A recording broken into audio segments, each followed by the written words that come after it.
Thank you very much. Good to see you today. Why do you think France is getting so involved in Syria? What's Paris seeking to gain by supporting the rebels?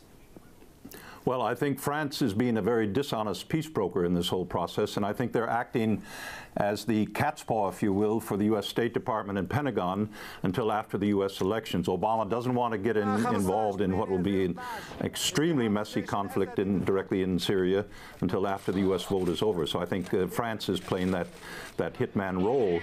And the idea of giving heavy artillery to these so-called buffer zones is the most cynical thing imaginable. It's going to create civil war.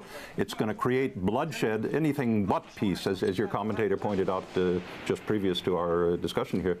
So this is one of the most dangerous moves of the whole Syrian engagement by NATO in the last 18 months. But surely by France giving the Syrian rebels heavy artillery and possibly anti-aircraft guns, hopefully, according to them, that will help to sow the seeds of a peaceful democracy.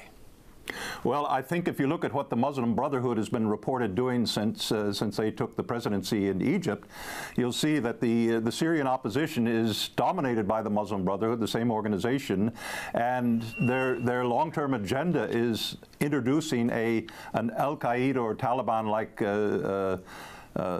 fanatical Islamic Sharia law into Syria and ending the tolerance of different religions, which has been the trademark of Syrian life for decades under the al-Assad family, but in general. And there are reports from journalists inside Syria over the last months of the so-called opposition. In many cases, they're Al-Qaeda or Mujahideen that have been brought in from Saudi Arabia and elsewhere and provided guns and weapons, that they have beheaded civilians and blamed the atrocities on the Assad government. So this is really, I don't know what you could call the equivalent of the Fabius recognition of a government in exile or building a government in exile. Perhaps if the Russian government were to recognize the Ku Klux Klan as a government in exile in America and provided heavy artillery so that they could go against Washington or something like that. Which would evidently not be taken well at all. But as we're saying here, you were mentioning a moment ago that perhaps France is offering to lead the way with Syria because, as you said, we've got the whole election campaigning going on in the United States. Obama wanted to keep his hands clean. But we saw it was France that heralded and led the campaign into Libya. Now, many are saying that, well, France did that because one of the things that former French President Sarkozy did was to agree to his French oil companies that they would get a massive stake in the oil reserves there. So if they're leading, if they're championing the lead into Syria, what is there to gain?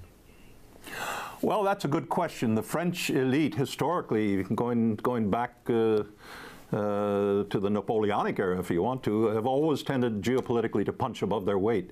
And I think since Sarkozy and the French military industry backed Sarkozy as the way to get France back in the NATO game as a player, that they've tended every single time on major international decisions to punch above their weight with catastrophic consequences for France. And I think the Syria adventure that the Hollande-Fabius government is engaged in is going to backfire in the face of France and certainly of the world if it comes to World War III by miscalculation. This is the most dangerous thing that I've seen in 37 years of analyzing geopolitical developments. And it's certainly a conversation that requires more time than we have available for us today. Geopolitical researcher and author F. William Engdahl. Can't thank you enough. Good to see you.